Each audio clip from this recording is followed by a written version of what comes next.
امیدوارم که حالتون خوب باشه. فرشید سهراب هستم، نوازنده و مدرس ساز سنتور. در این ویدیو قصد داریم به درخواست شما قطعه تولد از کتاب شیوه سنتور نوازی استاد پشنگ کامکار رو با همدیگه یاد بگیریم. خب همونطور که گفتم قرار شد که از این هفته ما هفته 2 تا ویدیو آپلود کنیم. یه ویدیو که طبق روال همیشه درس‌ها رو به ترتیب آموزش میدیم و یه ویدیو رو هم اختصاص میدیم به قطعه درخواستی شما. اگر قطعه‌ای مد نظرتون هست یا درس‌های جلوتر کتاب رو دوست دارید زودتر آموزشش رو بذارم، لطفاً اسم قطعه رو کامنت کنید. قطعه‌ای که بیشترین درخواست رو داشته باشه رو من ویدیوش رو براتون آموزشش رو آپلود میکنم که زودتر آموزشش رو داشته باشید. قبل از هر چیز ممنون میشم که کانال یوتیوب من رو سابسکرایب کنید، این پست رو لایک کنید، نظراتتون رو کامنت کنید و این پست رو با دوستاتون به اشتراک بذارید. ممنون که تا آخر ویدیو با من هستید. بریم که یه ویدیو خوب داشته باشیم.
خب قطعه تولد اثر استاد انوشیروان روحانی، قطعه 34 کتاب شیوه سنتور نوازی هست. یه سری نکته داره که باید اینا رو با هم دیگه بررسی بکنیم. نکته اول اینکه این قطعه 6-8 هست. عدد میزانی که اولش نوشته 6-8 یعنی چی؟ یعنی اینکه ما در هر میزان معادل 6 تا نوت چنگ داریم. یعنی مجموع نوت هایی که توی یک میزان داریم معادل 6 تا نوت چنگ هست.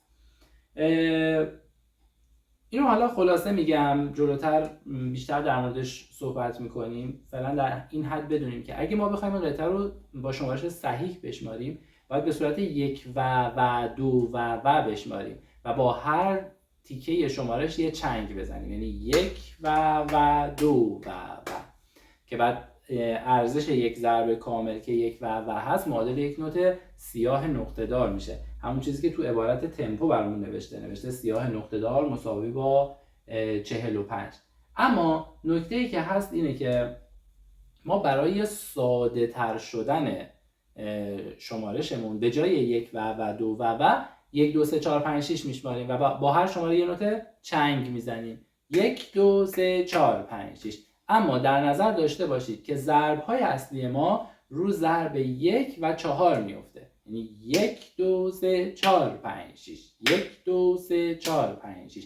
اگر مترونوم میخواید برای این قطعه بذارید، مترونوم باید حتما روی 2 ضربی بذارید و با هر ضرب مترونوم 3 تا شماره بشمارید. یعنی مترونوم میگه تیک تاک تیک تاک. ما میگیم 1 2 3 4 5 6 1 2 3 4 5 6 یا 1 و 2 و 1 و 2 و.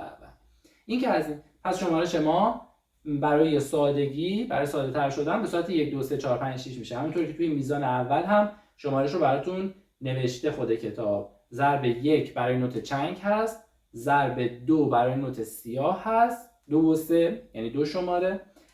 3 ضرب آخر که میشه 4 5 6 رسیده به نوت سیاه نقطه دار. حالا اینکه نقطه کنار نوت چیکار میکنه باید توی درس‌های قبل اینو یاد گرفته باشیم، اما مختصر بهتون بگم که نصف ارزش نوت رو بهش اضافه میکنه، یعنی ارزش نوت رو 1.5 برابر میکنه. ما میدونیم ارزش نوت سیاه اینجا 2 شماره هست چون هر شماره رو برای نوت چنگ در نظر میگیریم. حالا که نوتمون شده سیاه نقطه دار، 2 شماره برای سیاه و نصف 2 شماره که میشه 1 شماره برای نقطهش در نظر گرفته میشه. پس هر جا نوت چنگ داشتیم 1 شماره ثبت میکنیم، هر جا نوت سیاه داشتیم 2 شماره ثبت میکنیم و هر جا نوت سیاه نقطه دار داشتیم 3 شماره برای نوتمون در نظر میگیریم. اینو توی این قطعه حواستون بهش باشه. خب این که از مدل شمارشی قطعه. نکته دیگه که توی این درس جدید هست علامت‌های ولت هست. علامتی که آخر خط دوم و اول خط سوم می‌بینیم. یه خط که توی اولی عدد 1 نوشته شده و توی دومی عدد 2 نوشته شده. اینا رو به این صورت می‌خونیم: ولت 1، ولت 2. ولتا در زبان ایتالیایی به معنی تایم، یعنی بار، دفعه معنی میشه. خب در واقع اینجوری میگیم پریما ولتا، سگوندا ولتا، یعنی بار اول، بار دوم. حالا این به چه درد میخوره؟ ببینید این 4 میزان آخر خط دوم یه علامت دولاخط تکرار داره، یعنی ما وقتی قطعه رو میزنیم میرسیم به آخر خط دوم که ولت 1 رو اجرا کردیم، میرسیم به دولاخط تکرار، برمیگردیم از شروع دولاخط تکرار دوباره تکرار میکنیم. دقت کنید که بار دوم دیگه نباید ولت 1 اجرا بشه. اون قسمتی که به عنوان ولت 1 معرفی شده فقط برای بار اول هست. بار دوم باید بریم ولت 2 رو به جای ولت 1 اجرا بکنیم. ولت 2 جایگزین ولت 1 میشه. یعنی مثلا بار اول میزنیم سی دو دو سی لا سول فا، فا سول سول فا سول فا می. این فا سول فا می ولت 1 بود. حالا بار دوم تکرار میکنیم سی دو دو سی لا سول فا، فا سول سول فا سول فا، میریم ولت 2 می. این بار به جای ولت 1 ولت 2 رو میزنیم. پس بار اول که داریم اجرا میکنیم با ولت 1 اجرا میکنیم، تکرار که میکنیم بار دوم به جای ولت 1 ولت 2 اجرا میشه. نکته بعد توی همون ولت 2 یعنی خط سوم میزان اول یه علامت نیم دایره که وسطش نقطه هست روی نوت می گذاشته شده. خب به این علامت میگیم نقطه توقف یا فرماتا یا کرونا هم بهش میگن، چون به شکل تاج هست بهش کرونا هم میگن. چی هست این علامت نقطه توقف؟ این علامت وقتی روی یه نوت میاد معنیش اینه که کشش این نوت میتونه به دلخواه نوازنده بیشتر بشه. یعنی ما اجازه داریم بیشتر از مقداری که اون نوت ارزش داره صبر بکنیم. مثلا اینجا نوت می سیاه نقطه داره، ما گفتیم نوت سیاه نقطه دار ارزشش 3 شماره است، یعنی 1 2 3 4 5 6. این 4 5 6 برای نوت می هست، ولی ما اجازه داریم که مکس نوت می رو بیش از این مقدار داشته باشیم، یه مکس طولانی تر داشته باشیم و بعد ادامه بدیم. این معنی علامت نقطه توقف هست. نکته بعدی که داریم آخر قطعه، میبینید توی خط چهارم آخر خط نوشته دی اس الفینه. دی اس الفینه یعنی چی؟ دی اس خب دی اول کلمه دا هست و اس اول سینو، میخونیمش دال سینو. دال سینو الفینه در زبان ایتالیایی یعنی از علامت تا پایان. خب این یعنی چی؟ یعنی برگرد از جایی که سینو رو داریم که الان اینجا اول قطعه هست، علامت شبیه اسه، از اول تکرار کن تا خط سوم میزان اول که بالاش نوشته فینه، یعنی اونجا آخر قطعه است. ما کل قطعه رو که تا آخر اجرا کردیم برمیگردیم از اول تا میزان اول خط سوم رو دوباره تکرار میکنیم، اینجا میشه آخر قطعه. حالا توی نوازندگی اینو متوجه میشید که تکرارهاش به چه شکله. دیگه نکته خاصی توش نمیبینم، اگر نکته خاصی بود در طول قطعه بهتون میگم. فقط این که اول که کلید سل رو میبینیم بعدش یه سری علامت داریم نوشته سی بمول، می بمول، لا بمول. خب این توی قواعد تئوری یعنی اینکه این قطعه در گام می بمول ماژور نوشته شده. یعنی چی؟ یعنی می، نوت می بمول مبدأ ما هست، یعنی نوتیه که قرار ملودی حول اون بچرخه. حالا وقتی میزنیم متوجه میشید. مثال براتون بزنم، مثلا این آهنگ تولد دیگه، سی سی می، سی سی می می ره دو ره، ناتموم قطعه، هنوز تموم نشده. بعدش میگه سی سی ره، سی سی ره، سی سی دو، سی دو ره می. ببینید به می که میرسیم انگار به اون نقطه پایانی رسیدیم، ملودی حول نوت می بمول میچرخه. پس این قطعه در گام می بمول ماژور نوشته شده و در گام می بمول ماژور ما 3 تا علامت تغییر دهنده داریم: سی بمول، می بمول و لا بمول. حالا اینا رو با جزئیات بیشتر جلوتر با همدیگه کار میکنیم، قواعد تئوریش رو بهتون میگم و خیلی جزئیات داره که بیشتر در موردش با همدیگه صحبت خواهیم کرد. خب بریم شروع کنیم قطعه رو. اولش با یه سری نوت جفت شروع میشه. نوتامون هست سی سی می توی میزان اول که توی میزان دوم دوباره همین تکرار شده. حواسمون به کشش ها باشه. 1 2 3 4 5 6، 1 2 3 4 5 6. این دوتا میزان اول بود.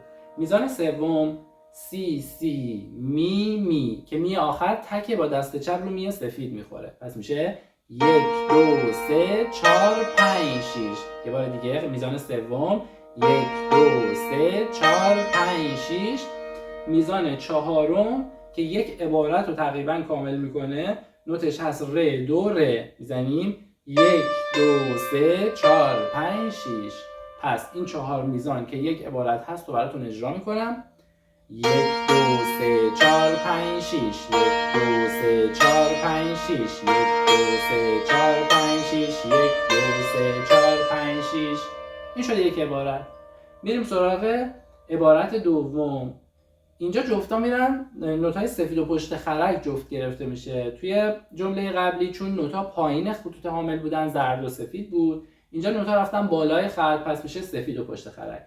نوتامون هست سی سی ره و دوباره سی سی ره، دو میزان آخر خط اول. سی سی ره دوباره سی سی ره، با شمارش میشه 1 2 3 4 5 6، 1 2 3 4 5 6. دو میزان اول خط دوم که این عبارت رو کامل میکنه باز میشه زرد و سفید. سی سی دو سی دو ره می، سی سی دو سی دو ره می، با شمارش 1 2 3 4 5 6، 1 2 3 4 5 6. این عبارت دیگه کامل شد. 2 تا 4 میزان که کنار همدیگه قرار گرفت و یک جمله کامل رو ساخت. من یه بار از اول تا اینجا رو اجرا میکنم. دقت کنید که اینجا دو خط تکرار داره، یعنی باید از اول تا اینجا رو دوباره تکرار بکنیم. پس 2 بار پشت سر هم دیگه این جمله رو بشنویم. 1 2 3 4 5 6، 1 2 3 4 5 6، 1 2 3 4 5 6، 1 2 3 4 5 6 4 5 6، 1 2 3 4 5 6، 1 2 3 4 5 6، 1 2 3 4 5 6، 1 2 3 4 5 6، 1 2 3 4 5 6.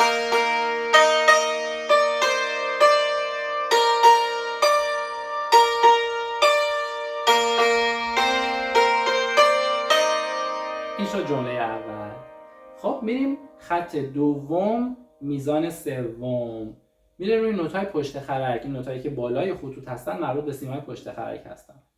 خب نوتامون هست سی دو دو سی لا سول فا. این دو میزان اول بود. با شمارش 1 2 3 4 5 6، 1 2 3 4 5 6. بله. دو میزان بعد فا سول سول فا سول فا می، فا سول سول فا سول فا می. شمارش 1 2 3 4 5 6، 1 2 3 4 5 6. من این جمله رو الان با ولت 1 اجرا کردم و اینجا باز یه دولا خط تکرار داریم که این قسمت رو تکرار میکنیم. بار دوم به جای میزان آخر خط دوم میزان اول خط سوم میزنیم. پس 2 بار پشت سر هم من این جمله رو اجرا میکنم. سی دو دو سی لا سول فا فا سول سول فا سول فا می 1 2 3 4 5 6 1 2 3 4 5 6 1 2 3 4 5 6 1 2 3 4 5 6. خیلی خوب، اینم از این جمله. میریم سراغ خط سوم، میزان دوم، جایی که نوشته جواب. میدونید که جواب قسمتی از قطعه است که روش شعر خونده نمیشه، فقط ساز اجرا میکنه. قسمت بالا همون اول قطعه میبینید نوشته شعر، یعنی روی این قسمت باید شعر خونده بشه. اما این قسمتی که نوشته جواب یعنی فقط ساز میزنه دیگه، شعر نداره. به راست و چپش هم توجه بکنید که هست راست راست چپ راست، راست راست چپ راست، راست راست چپ راست راست چپ راست راست چپ راست. 4 میزان اول نوتش هست سل سل سی لا، سل سل سی لا، سل سل سی، سل سل سی، سل سل سی لا. میزنیمش.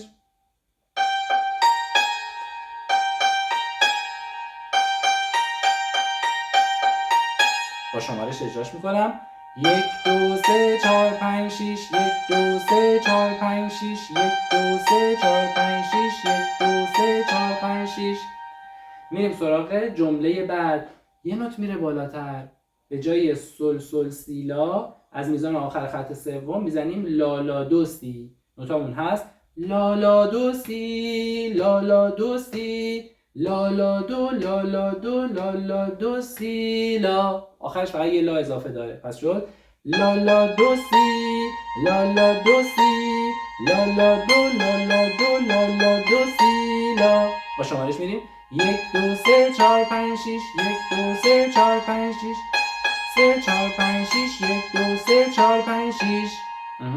ضرب 6 میفته روی نوت لای دست چپ. بعد قسمت بعد میزنیم سل سل سی لا سل، سل سل سی لا سل. میشه 1 2 3 4 5 6. باز یه نوت میاد پایینتر، میزان بعد یعنی میزان یکی مونده به آخر فا فا لا سل. 1 2 3 4 5 6 فا فا لا سل. میزان آخر لا سل فا می. راست و چپش رو مواظب باشید. راست راست چپ راست، لا سل فا می. 1 2 3 4 5 6. به اینجا که میرسیم دال سین و الفینه داریم، یعنی برمیگردیم از اول قطعه تا میزان اول خط سوم رو دوباره تکرار میکنیم. خب من یه دور از اول تا آخر قطعه رو براتون اجرا میکنم با شمارش که بشنویدش. 1 2 3 4 5 6 1 2 3 4 5 6 1 2 3 4 5 6 1 2 3 4 5 6 4 5 6 1 2 3 4 5 6 1 2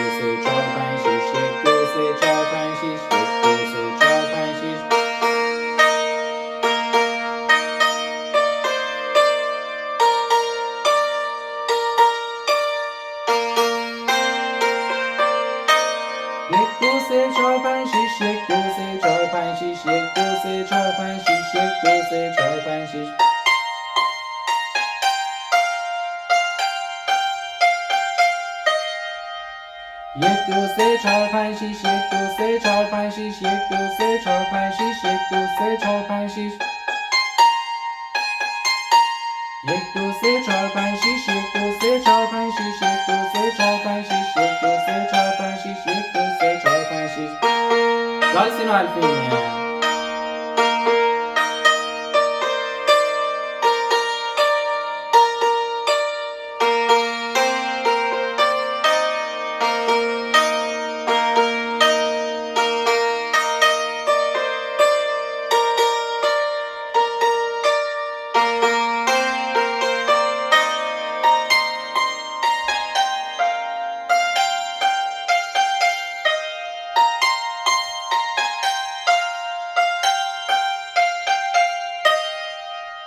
این کل قطعه تولد بود.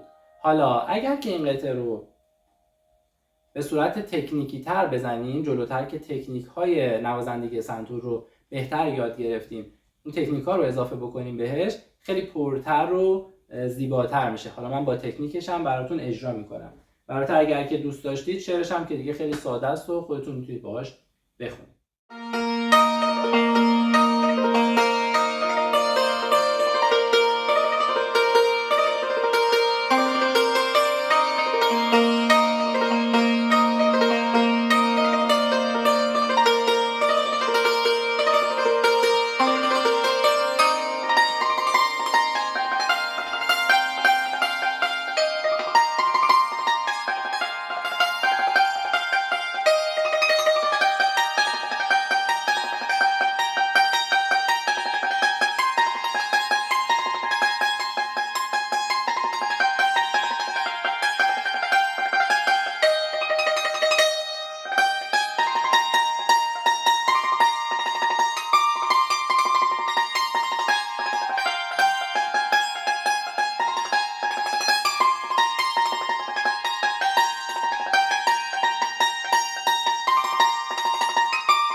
امیدوارم که این ویدیو مورد توجهتون قرار گرفته باشه. ممنون که تا آخر ویدیو با من بودید. یادتون نره که قطعه درخواستی که دوست دارید آموزش ببینید رو اسمش رو کامنت کنید. قطعه‌ای که بیشترین درخواست رو داشته باشه آموزشش رو براتون آپلود میکنم.